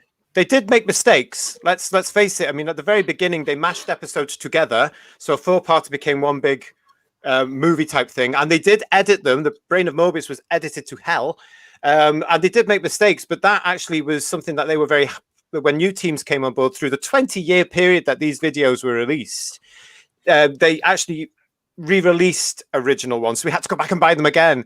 But as they moved on, they were anything from $7.99 to $9.99 upwards, depending on that was because, you know, I had 1, 2, 3, 4 editions of Spearhead from space, for example. You know, 2 Robots of Death, 2 Death to the Daleks. Yeah, so when I say double or triple dipping, Simon, for some of these releases, well, by the time they do make it onto Blu-ray, it's actually 5 or 6 dips for me. Yeah, or more. I mean, I certainly started buying all of these VHSs in the early days. I remember probably for the first 2 or 3 years buying everything. And like JT, I double dipped on. I remember having the Brain of Morbius and just being gutted that it was 55 minutes long. And so then had to buy it again when it came out later in the full version, all the rest of it. Yeah. But it was just very, very exciting. Well, on the one hand, it was an exciting time. But on the other hand, there was still kind of the feeling that I can still remember it being said at the time, hold on, we've already paid for all these programs to be made in our license fee. Why are we now having to buy them back again? I do remember even then people were feeling a little bit cheated that why had they got to pay for these again when they'd already bought them with their license fee. So we you know, this has been rumbling on for decades. I think they managed to trade on the fact that people were so hungry for the material, and as you know, the picture we've got on screen now, that's the tail end of the VHS era as it led into the DVD era. And I mean, you said you had a full set yourself, Ian, or you had quite a lot of them. I did. I had a crap load, and you know, JT knows more than me, and I can't believe they're not worth anything. I used to have a huge box set of Doctor Who, all of VHS. Unfortunately, Ian, you didn't sell them at the right time. A few years ago, before they started releasing them on DVD, no, they must have started releasing them. But about 10 years ago, you could sell some of them. I remember Planet of the Spiders for a while was worth an enormous amount of money. Wow. Things like the Trial of a Time Lord, Tim. So it's just individual ones then? It's just individual ones? Certain specific titles were worth a heck of a lot of money, and you could have sold them for a decent amount of money, but probably 10, maybe even longer than that, 15 years ago, because some of the later ones, as I recall, were done on a lower. It's because they were beginning releases. They were beginning to phase the VHS out to concentrate on the DVD range. The DVD range started in 1999 and then went from 2000 onwards to being 4 or 5 a year. It was only in 2003 that we actually got 7 in 1 year, 1 from each of the Doctors, and that did so well it justified the fact that the release schedule could go to monthly shortly after. The highest price one that came through from the VHS for a very short while was The Hand of Fear, because there was a story to that. They released The Hand of Fear on at the time they announced the Paul McGann movie. And as we know, that announcement meant that all merchandise was put on hiatus, waiting for a brand new pilot to what was supposed to be a backdoor series. And everything stopped. So The Hand of Fear actually got cut, and they didn't distribute it as widely as they wanted to. So, you know, if you got The Hand of Fear at that point, you were very lucky. I was offered at one particular point an astronomical amount of money for a Hand of Fear from a collector who needed The Hand of Fear to finish his collection. Right. But yeah, I mean, that was one of the things. And then it came back with the TV movie special VHS, and then the Green Death rebooted it with the logo. Yeah, I got that was when they rebranded it. And the Paul McGann movie and the 5 Doctors. I used to have that, and it used to be my collection. But I'm going to stop you for a moment, guys. I want to bring in. We've got a guest about to beam here from the traveling, beaming in from the traveling TARDIS. Let's see if you can fill us in about what it was like over the other side of the pond in home media. Hiya, mate. How are you? Hiya, Christian. You okay? We're talking home media, Doctor Who on videotape and on DVD. Have you always been a collector of that stuff too, Christian? Have you got it lining behind your backdrop there? Is it full of spaceship? I've had friends give me the VHS versions. They were like boxes of VHS. And I felt bad because I got rid of my VHS player and I gave those away to friends who still had VHS players. By the way, Simon, you need your money back. That's not blue. Somebody has tripped you off. All right, you've noticed. That was a highlight of my week, man. I was going. I'm sorry. It's going to happen at some point. I promise. Before I die, pretty much. It's a work in progress. So I'm sorry I didn't catch the beginning part of the show because I was at a meeting earlier. But yeah, it was hard to get, and PBS was no fun because it wasn't like you could go to a local store and get the VHS, and if you got it, it was like astronomically too much. It was like the one episode. But I do have some ones like Doctor Who is Tom Baker, the one where he interviews himself. Those are the ones that I kept because those I think are very classic. I have the original Probe, which has all the doctors from John Pertwee doing all that stuff. I was trying so hard to look for. I like getting the odd ones out. The BBVs. I meant the ones that those are the ones I'd like to see. I wanted to see The Stranger. Whatever I can find on YouTube. Well. Have you ever seen The Stranger, Christian? No, I just it's always... Really. I do remember that coming out. I mean, all I will say is it's a disappointment. That's about all I can say. Don't tell me that. Well, one of Ian's best friends at the time, the late Julian Booth, who died a couple of years ago. That was last year, wasn't it, Ian? He was in that. But all of the Stranger stuff is actually up to see on YouTube now, I believe. Completely. Yes, it is. Yeah, it's all there. It's all there. Well, there you go, Christian. Yeah, everything's been uploaded on there. That I got lucky to see, which I don't see it on YouTube, where it's all broken up, is the Airzone Solution, which that story was just baffling. Yeah. I guess seeing Nicola and Colin getting it on was a little bit.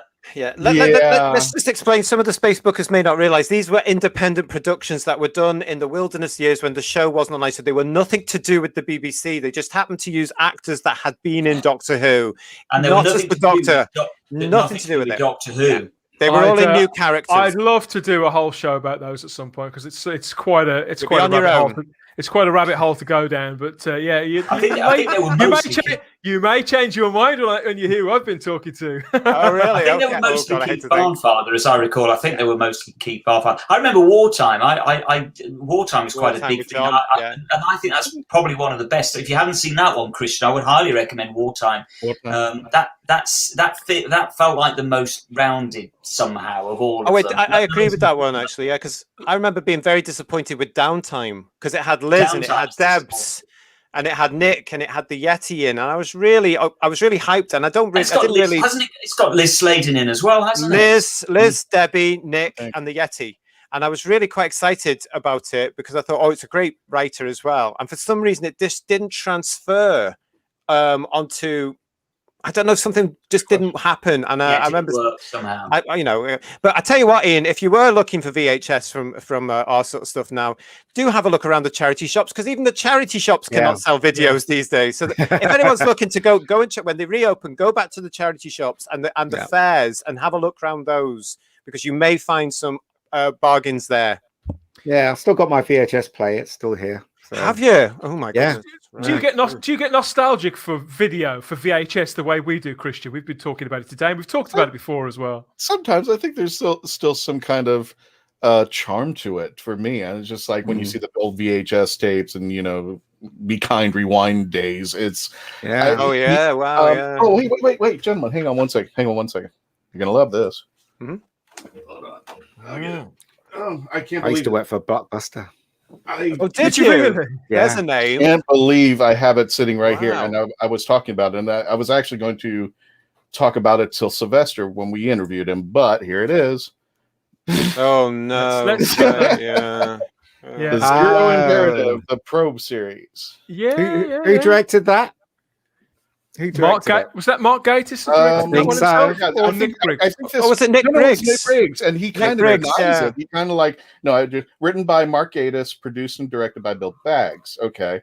Oh right, okay. But that was Caroline John as well, wasn't it? She was quite pleased with. I remember she was quite pleased with those shows and having had a chance to flesh Liz Shaw because that's going to be very confusing for Spacebookers who weren't around at the time. That was Liz Shaw, played by Caroline John. They'd actually taken a character from Doctor Who in there because the license didn't belong necessarily. I don't know what the full story was, but that's another thing there, really. They couldn't get the licensing, but I think the most interesting part is Liz smoking up a bowl. It's just like pulling out a pipe, and all of a sudden she's lighting up a pipe. I'm like, I don't remember doing that in the series. And if this is supposed to be the Liz Shaw in the series, I'm just like, okay. But I just thought it was cool to see Louise Jameson and Caroline. I like all that working stuff together. It's interesting because it's very much of its time, of its day, but that's where an awful lot of people that are now working in television who are Doctor Who fans did cut their teeth and did make the mistakes. And boy, did they make some mistakes. But, at least it was all done on those sort of independent productions, and they've all gone on to some nice projects and careers now. So it's very much like some of it was the visual equivalent of some of the New Adventures authors. Mm-hmm. Some of whom we don't talk to now, but they went on. You've got me all nostalgic talking about this. I've just been and found my original copy. Yes. And there's me thinking that you went to the loo. Hey, Sarah. That was no. I went to let's have a look where I put them. And so this was the re-release. This was 25 quid. I remember this was 25 quid. And this was my birthday in 1984. So how old was I? I don't know, but that was very exciting. And then the only other one I've got left was Pyramids of Mars. That was just a thrill to get Pyramids of Mars, because that's the original edited version as well, isn't it? Yeah, it is. This is the 90-minute version that was done into the compilation form, and not only is it stuck together into one episode, show, it's also edited. There's other little cuts through it to just get it down to 90 minutes. Yeah. So, but those are the only two that I managed to keep hold of. A lot of dust on that one, mate. On the one on the right. Darren Yes, Bradley said, I'm afraid to get a lot of dust. That's Look at that. Oh, mine are the same. Have you got some of those cases as well that have got like a clamp on the top edge like that, where they would have fastened into one? I remember them, and the dust, you cannot get the dust. You cannot get the dust out of those. No, it's better than that. It's just the clip. I'll say what's Christian got. There you go. And what was it? Doctor Who is Tom Baker. I love the opening scene, and I'm paraphrasing because it's been a while, but I love the scene where he is walking around. He's picking up a newspaper, looking at the obituaries, and he goes, "Damn it, I'm still alive." It's just like those kind of quirks of Tom. Oh, Baker that's the independent one you're talking about there, right? Yeah, he interviews himself, and I'm just like, I remember that. Yeah. It's this one. I've got this too. Yeah, it's. Oh God, that's a whole other rabbit hole. It really, because that's an entire range of bespoke stuff. But yeah, I mean, over in the States though, didn't all the Doctor Who, the official stuff came out on the Warner Brothers label? Didn't they? Had an arrangement with Warner Brothers. It's been so long. I would say yes. I think there was were the distribution company. But they were still just, for me, it was hard to find. I mean, it wasn't something that was laying out. Today, DVD players all over. Now they've got series 1, 2, 3, 4, 5, 6, 7, 8. And then the ones that are really just kind of cringy at, I'm sorry, but when they go like, oh, here, the episode's just the Daleks. Here's the episode's just the Cybermen. Here's the episode's. I'm like, I already got all the episodes. Why do I need just separate DVDs of the monsters? Yeah. So I waited until those ended up at the dollar store, and then I got them. But, it's so cool, the VHSs. It's like it's just the idea of having a tape and you just shoving it in there and you hear it go around and then you press play and there's fond memories.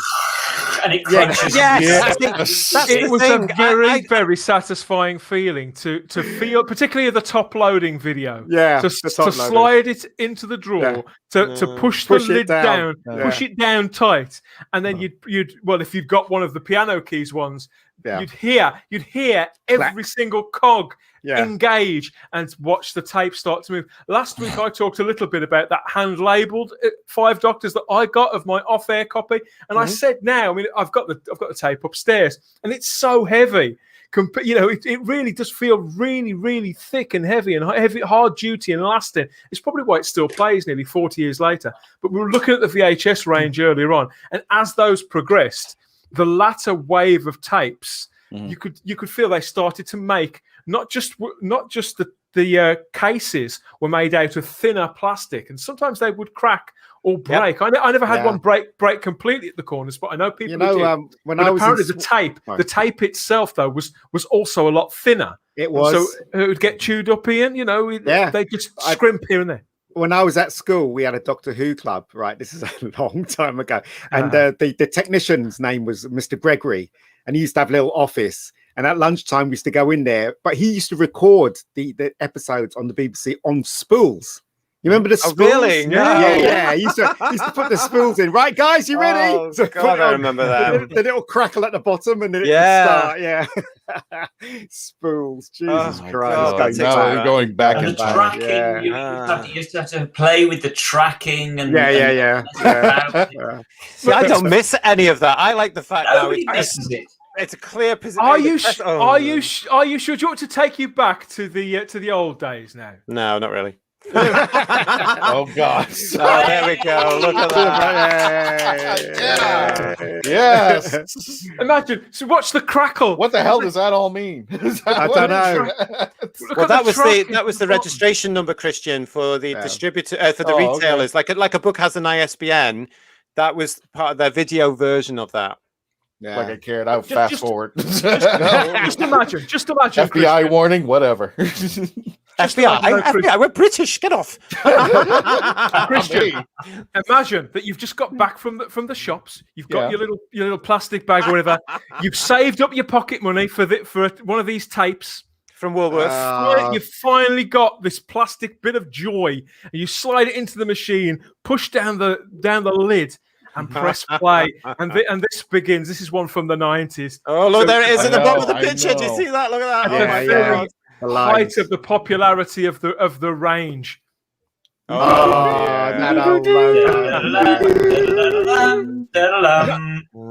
longer on the copyrights. They can't come and get me. Oh God, those graphics are amazing. So this is from 1993 because that's right. The anniversary, isn't it? Yeah. So this actually commissioned. That cost them a small fortune. This is from, I've forgotten now, but this is from a very specific release. I've just forgotten the title. But yes, there we are. That's blasted you back to 1994. You're quite right. Some of the of course it's a 1994 release, so they must have carried on. They must have carried on using it for a little while. Yes, I've got. I love the little dropouts on the tape. You get the dropouts. Dan made that sound so sexy. Hey, Sarah. It's been said before, Dan likes his VHS players, how he likes his women. Yes, top loaded, Darren. Oh, dearie me. The strange part about this is you mentioned nostalgic, but I've been watching gamers and the big name gamers like Markiplier and Jacksepticeye and all those guys. They're playing games that are based on like DVD reenactment. VHS reenactment. So like when you're playing the game, it looks like you're watching an 80s film. Wow. Really? But you're playing it with all the breakups and stuff. I don't remember the names of the games that they were playing, but they whoever made the games made it intentionally, so it looks like you're watching a VHS tape, but you're interacting. So you're like in an 80s movie. One of them was like a Chainsaw Massacre or something like that. Literally, that's all it is. You go into a building and you're trying to get some stuff and then leave the building without getting killed, but you're being chased around. Guys, I used to be a graphics artist, and I had to literally take out all the dropout because they wanted to rescreen. They wanted to rescreen a Red Dwarf, an episode of Red Dwarf. I can't remember which episode. I was the stupid idiot that had to put it into the Harriet and clean up every dropout on the tape so they could broadcast it. It took me freaking ages. I'm sure it did. Yeah. Crazy. Yeah. I agree with Sadako there. Absolutely. The DVD and internet has taken a lot of the fun away and the anticipation of magic. It has, undoubtedly. It's too when you've got everything literally on tap. There's nothing more exciting than a new release coming out that you'd never seen before, and now everything's available. So, different times. Oh, sorry. They are. You mentioned Red Dwarf, and here's something that's funny. Speaking of VHS tapes, back I think it was in the 90s.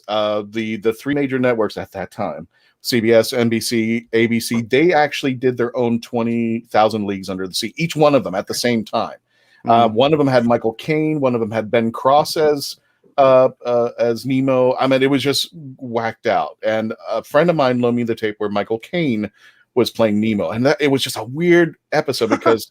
The whole thing was revolving around prosthetics or something like that. He invented prosthetics in his version.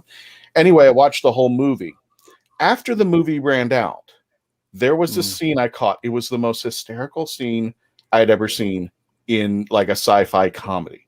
I had no idea what the show was because it was taped over by the movie. Right, yeah. When you get a bit at the end, when the tape goes, and another show's underneath. Exactly. And the scene was the dog's milk scene.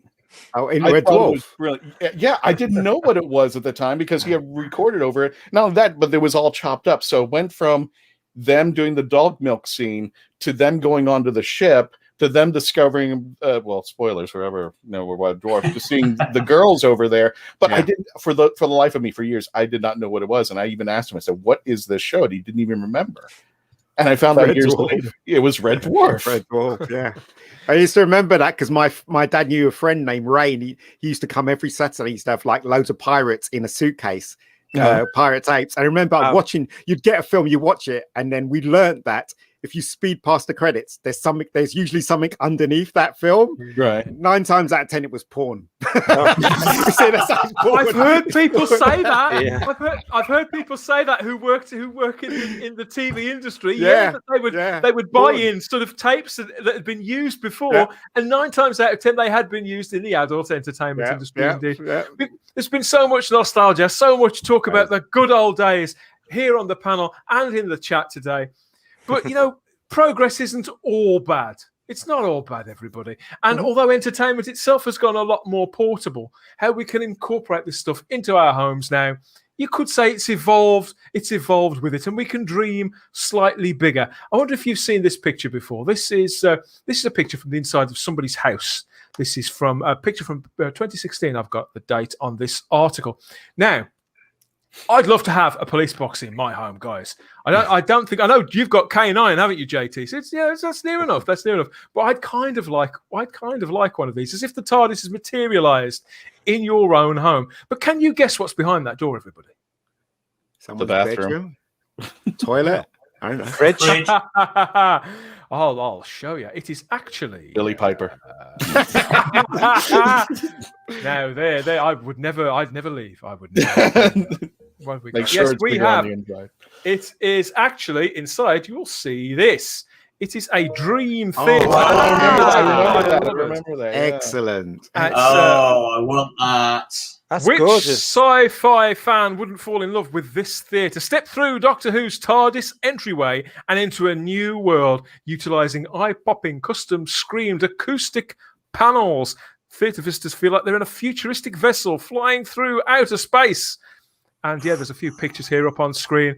This is what it looks like. They need the brown things. Lazy boys. They do, don't they? They need the brown things and the TARDIS console somewhere in the middle going up. Do you know, this is very, very odd, because the new designs from a couple of years onward in cinemas in the United Kingdom are very similar to this, with the armchairs in there. Isn't that amazing? Yeah, they are. Yeah, Leicester Square's got them. Leicester Square, the big cinema in Leicester Square. Leicester Square. Leicester Square. Oh, the Odeon.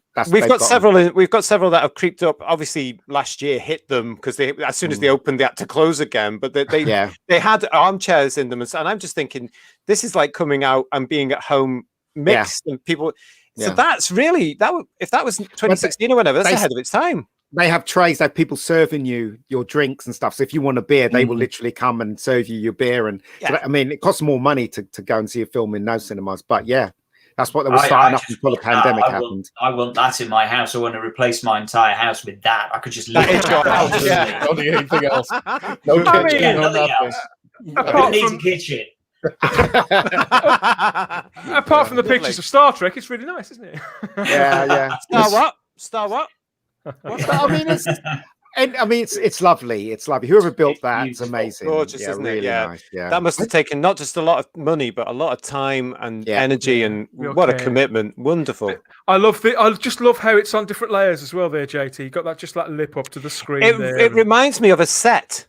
And it works well. The ceiling in that is amazing, with all the pinpricks of light, the starscape. That's how have they done the ceiling? That's beautifully. Brilliant. It looks like the TARDIS has materialized halfway through a wall, doesn't it? Yeah, the TARDIS. But, that's okay. We can let that go.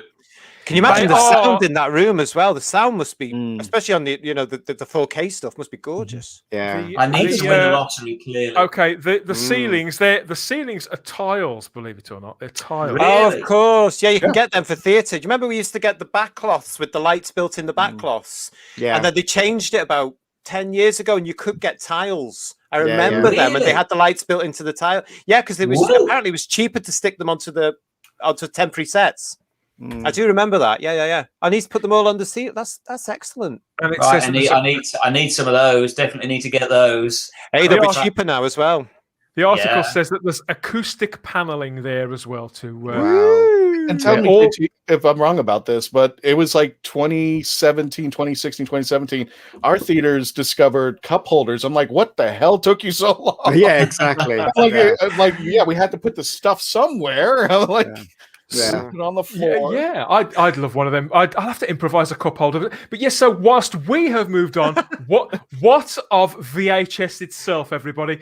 Yes, you can pick these things up. JT, you mentioned this. You can pick them up for pennies sometimes if you go to the right charity shops. A lot of charity shops in the UK have actually stopped accepting them, stopped selling them altogether. But you do occasionally, you get lucky, or you meet somebody who is like selling or looking to offload an entire collection. But some Doctor Who VHS tapes have found further use in the upcycling world, everybody. Have you seen this over on Etsy? This is quite a common thing. Wow. For $9.99, you can buy the Pertwee years, the BBC tape of the Pertwee years, in this case, turned into a light, a unique upcycled retro gift. They say it's a mood night light there, Ian. When you're reading or a little hot drink in bed before you go to sleep, mate. He's staring at me. It's awesome. Come on, guys, this is awesome. I love that. I love that. Yeah, I mean it's very creative, but but vandalism. But no, it's not that. It's not on its own, is it, Dan? Yeah, but still, though, I mean, it's a nice little thing. It's only $9.99 for God's sake. It's not because there's 26 years worth of them that they're going to do. He's doing one for every video you can get. Oh, is he? Yeah, and I just thought, there we go again. You just choose your favourite one. I'm tempted. I might turn my Revenge of the Cybermen. I just might get the tape out. I do like that the fact that he's made the lights different colours in each of them. I saw a purple one this morning, which I thought and it's very creative. I don't know if it'd be very good for your eyes, Facebookers. So if you've got one, do let us know.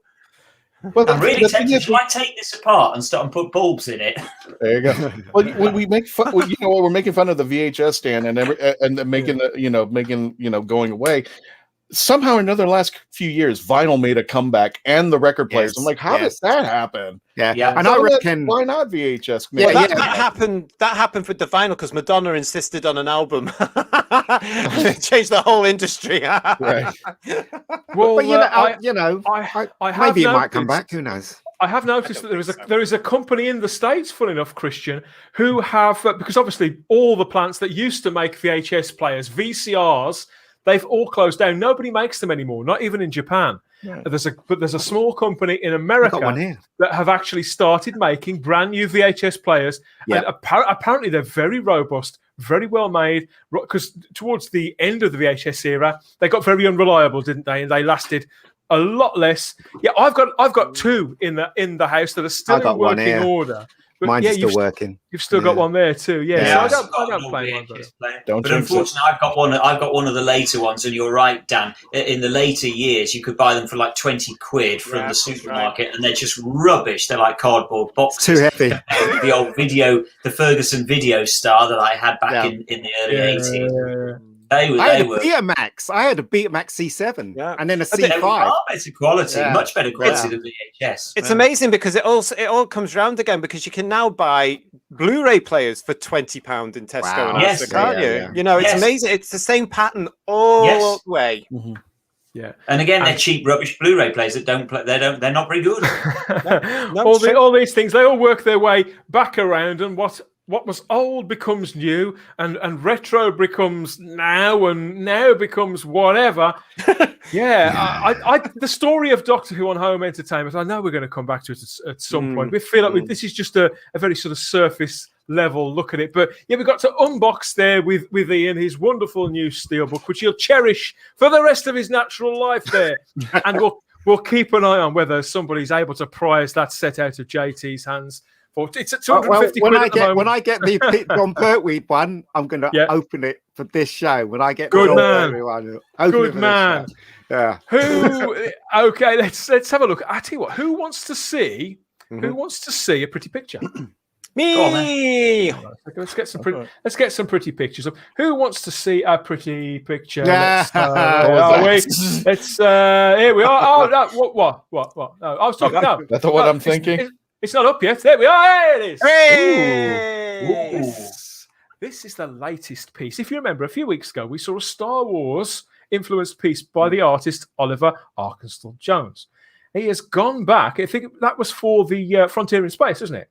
Yep. So he's gone and turned the sequel to Frontier in Space, Planet of the Daleks. He's gone and done a sequel poster here. So it's an Empire Strikes Back influenced. Brilliant. Retro painted Isn't it? poster, Simon, Gorgeous. for that fantastic Planet of the Dalek story there. And yet again, BBC Books, pay attention. These are the covers for your rip-off Target range that's coming now. Yeah, these make so much more sense to have something like that there as the book cover. That's just magnificent. I just want that on my wall. I really do. That's fantastic.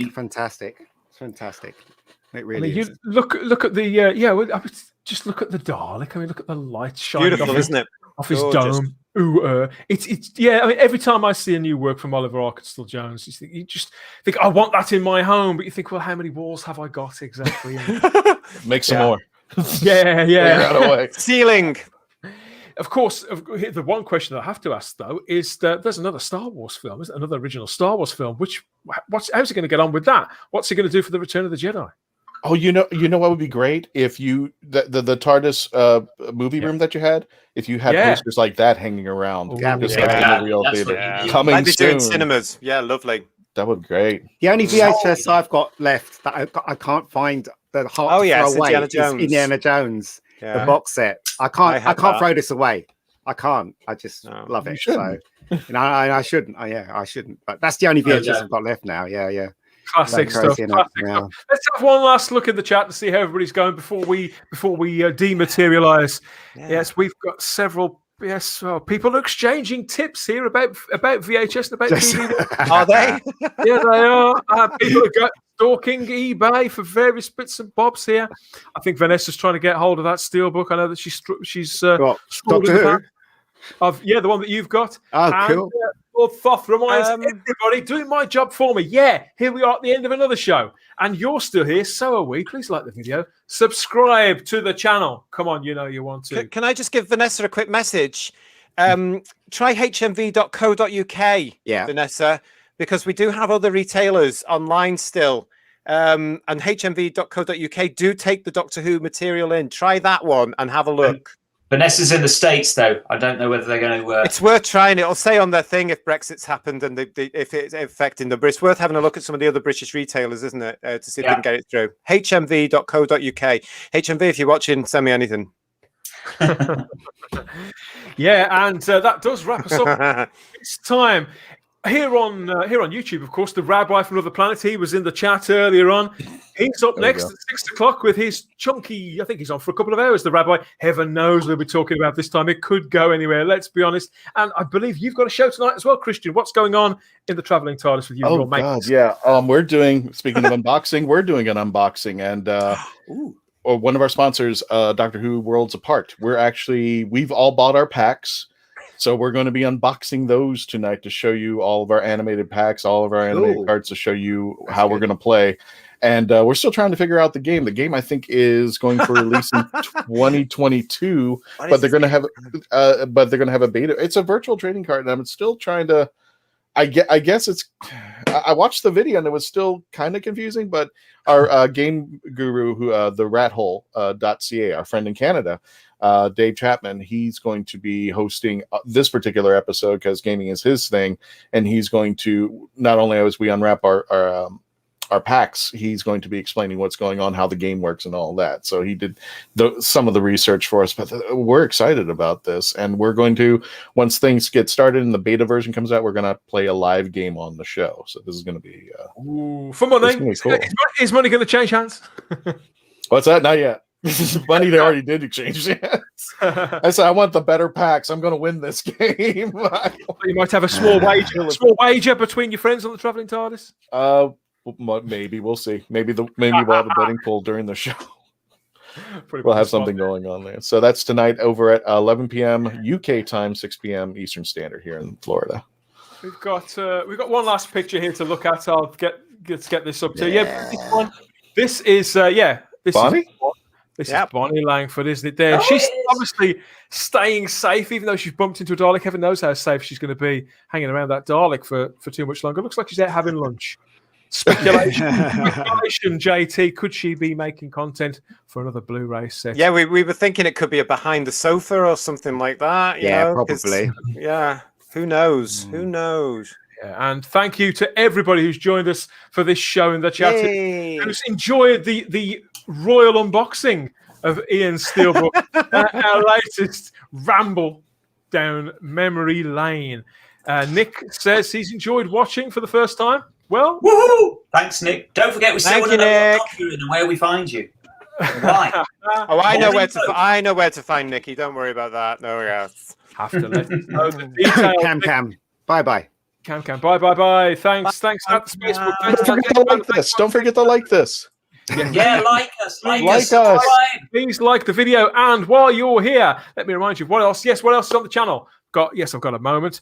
We have more Type 40 lives. If you've enjoyed this, Nick, there's 16 other shows, mate. 16 other shows for the last few months, or on the channel in the playlist. You're going to want to subscribe, so you don't forget where you put us. And you can go back and you can see some of our other content, more conversations. Some as silly as this one.